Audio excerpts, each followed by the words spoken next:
Hi, welcome to Debbie Danke Music, and today we're going to be talking about how to make a walking bass line for the pianist's left hand. I have examples in this book, Amazing Phrasing Keyboard, idea number 40, and also in the Aspiring Jazz Pianist. It's on pages 94 and 95.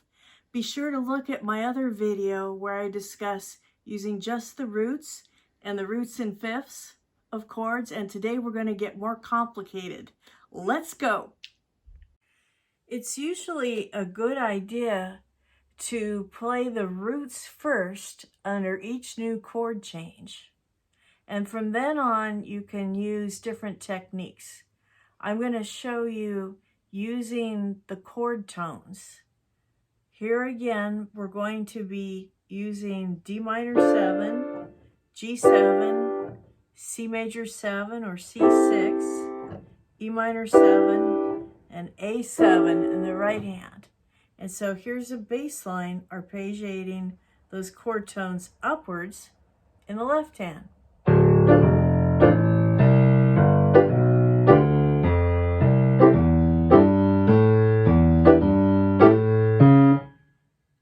Now, it sounds a little predictable, as does this.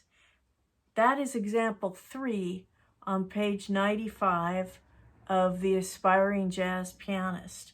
I'm going to do a bass line where the chord tones are arpeggiated downwards. This will be similar to example 4 on page 95 of the Aspiring Jazz Pianist. It's not the reverse of this, because if we started with the 7th, it would sound probably like the wrong bass note. So starting with the root,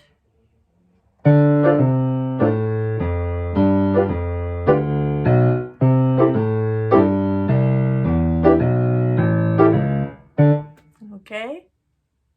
Before we go any further, I would love for you to subscribe to my YouTube channel.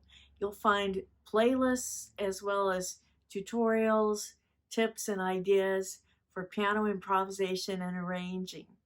Now let's go on with the video. And now I'm going to do an arpeggio combination. Some of the chord tones move up, some go down, some change their mind in the middle. This is starting to sound more like an improvised bass line and less like a predictable boogie-woogie pattern.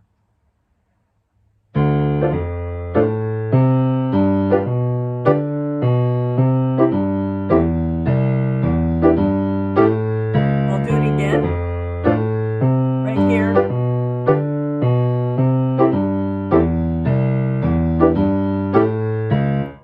Okay, that is similar to example 5.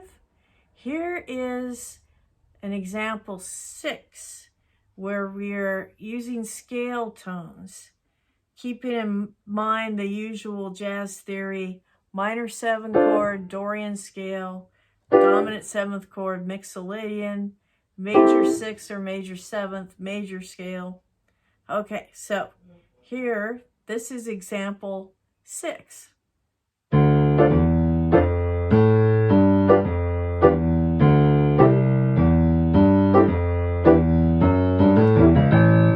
that last thing I did, that's known as a hiccup. Sometimes a bass player will just kind of do some step away from the usual quarter notes and do something like that. I'll play that again. Example 6, using scale tones.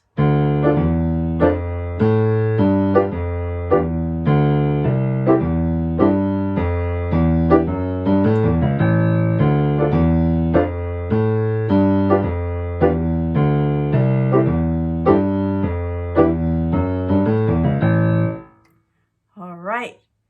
Now, for example 7 and the last one here, it is going to use some chromatic notes in the bass.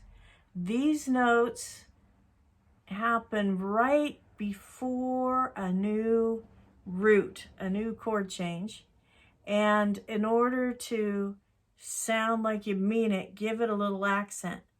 So the where you use chromatic tones is important in the bass. By chromatic, I mean a note that doesn't fit the accepted chord or scale, but it's going to happen a half step before a new chord change, like here, F sharp pulling up into G, D flat pulling into C, D sharp pulling into E, B flat pulling into A. So in time, I will play this 2 times in a row.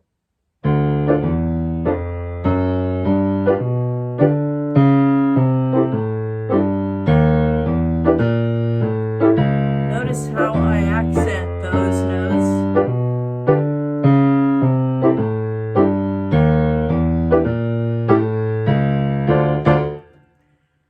All right, there you have it. Okay, this sometimes can be kind of hard for the classically trained pianists who spend so much of their energy trying to play even scales, even lines, gradual crescendos.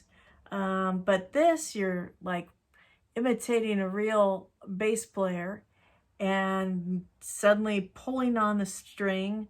The accents help move the music forward, but you're keeping in time.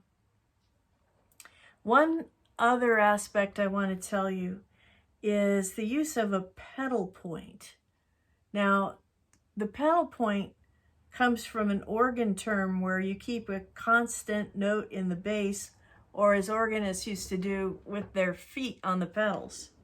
Okay, so often a very dynamic pedal point is the 5th of the key center. So we are in the key of C, and the 5th of C is the note G. It builds a nice excitement.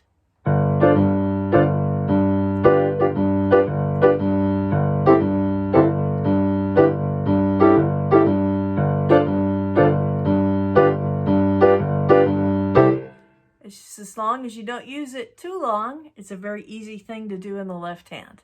And so now you're going to hear a real bassist play this 2-5-1-3-6 walking bass line. Take it away.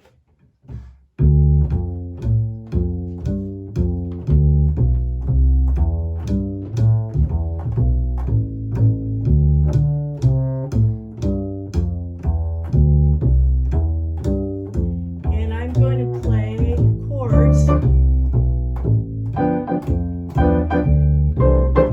Hand is near middle C, and I'm doing a couple notes in the right hand using lots of